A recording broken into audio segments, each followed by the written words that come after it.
This is rental car number 68, and today I'm driving the 2017 Nissan Frontier Pro 4X.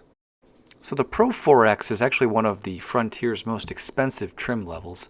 This one retails for about $34,000. Comes standard with a 4-liter V6 engine. It's a crew cab, so it does seat 5. It also has a roof rack and a moonroof. And this one happens to be in Glacier white. So there's actually a lot going on with this little pickup, so I think we should start by popping the hood and taking a look underneath. So it's a little dirty under here, but underneath the mud is a 4-liter V6 engine. This is a 5-speed automatic that kicks out 216 horsepower at 5,600 RPMs. It's not bad, pretty powerful. Fuel efficiency wise, it's pretty decent, 15 miles per gallon in the city. 21 on the highway, which is actually kind of impressive for a pickup, and that's a 17 mile per gallon combined fuel efficiency, and you get a 21.1 gallon fuel tank. I drove this truck for about 2 days. I put about 160 miles on it, and I gotta say, it drives very smoothly. The V6 accelerates pretty nicely. Feels good around corners. It's about 17 feet long, but it still hugs those corners enough where you don't feel like you're slipping. Cabin noise is decent. Didn't have to crank up the radio that loud to hear what I was listening to. And all in all, it's a pretty comfortable ride. So I guess the question is this worth $34,000? And to answer that, I think we need to jump inside and see what else this truck has to offer. So let's start with the keys. And the Enterprise place was nice enough to give me all 5 of them. You do actually get a key with this truck.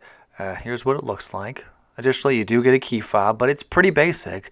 Just panic, unlock, and lock. Nothing else really on here at all, especially on the back. You'll see it's completely blank. So you don't get fancy keyless entry or a push-button start. You just put the key in the ignition the old-fashioned way, turn it on, and it starts right up. Here's the steering wheel for the Frontier. You get some buttons right here on the left-hand side to interact with your phone and the volume controls. On the right-hand side, you get your cruise controls. A little disappointing these aren't nicer buttons, but it's a truck, so it should be a little rugged. And then up top here, you get a nice gauge cluster with some nice white dials that really pop. Personally, I'd love to see a digital screen stuck in here, maybe something similar to what's on the Nissan Maxima, because that's one of my favorite little screens.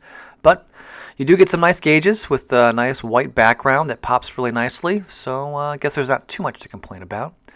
To the left of the steering wheel, you get all your standard controls. Here's for the windows, door locks. Down here, you get buttons to control the side view mirrors, along with buttons for the cargo lamp and some other features. And then speaking of those side view mirrors, they're standard size, something similar to what you'd see on a sedan. I was actually hoping for something a little bit larger, and I like when auto manufacturers stick a nice cutout there so you can see a little bit more around the vehicle, but these work fine. And then shifting your gaze up top, you do get a nice sunglass holder. A little bit of decent padding in here, so it should protect those fancy Ray-Bans if you got them. And then you get your controls to operate the moonroof, along with LED lights to light up the cabin. I think these are LEDs, not really sure.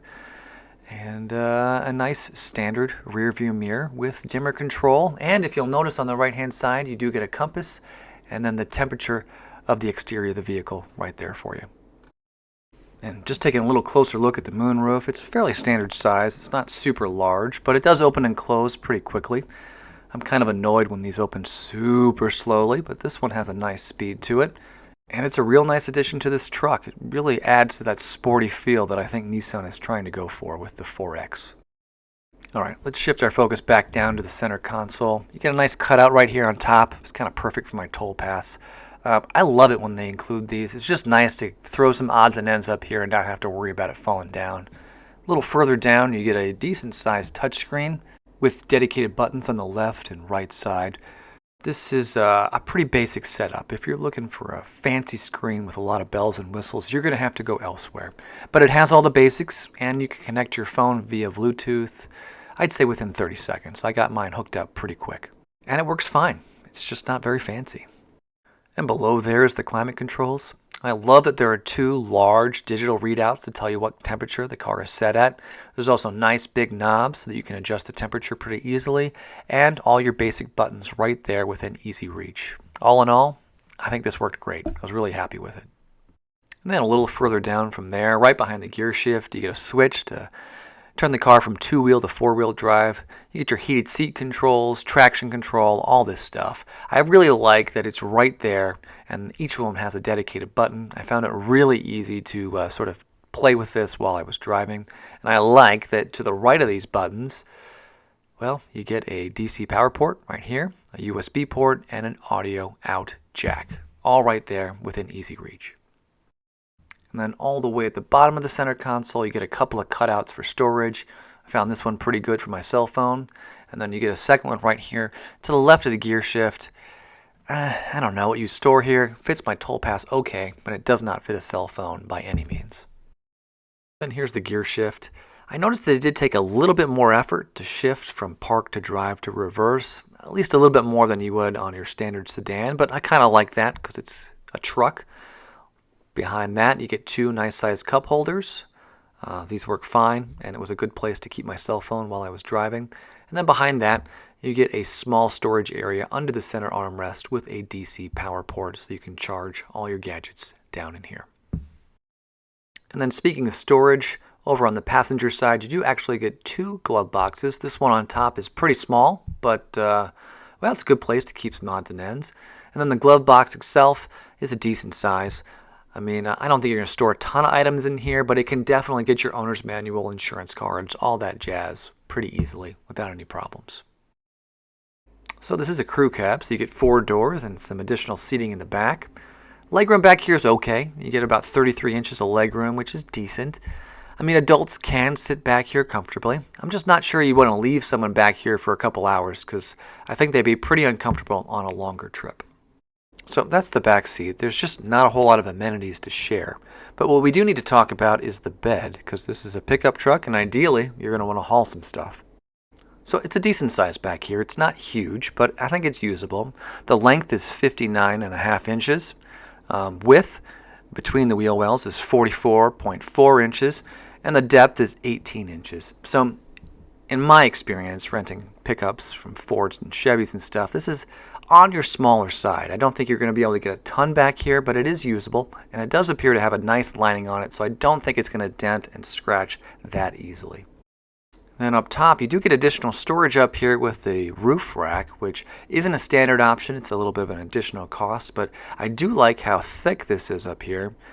It's pretty strong. I think you're actually going to be able to haul some pretty decent things up here without too much trouble. Alright, so that's all the major features on the 2017 Nissan Frontier Pro 4X. I kind of like this little sporty pickup. It was fun to drive. So after 2 days and about 160 miles, I'm going to give this one 3 stars. Now don't get me wrong, this is a very nice pickup truck, but for $33,000, I'm going to want a little bit more. It feels a little bit cheap to me, and I don't know. There's just not enough there to spend that amount of money. I'd much rather put my money towards a Ford F-150 or maybe a Chevy Silverado. But that's my take. If you disagree with me, please let me know in the comments. Thank you so much for watching. I hope you join me next time when I review the 2018 Nissan Rogue. I hope to see you then.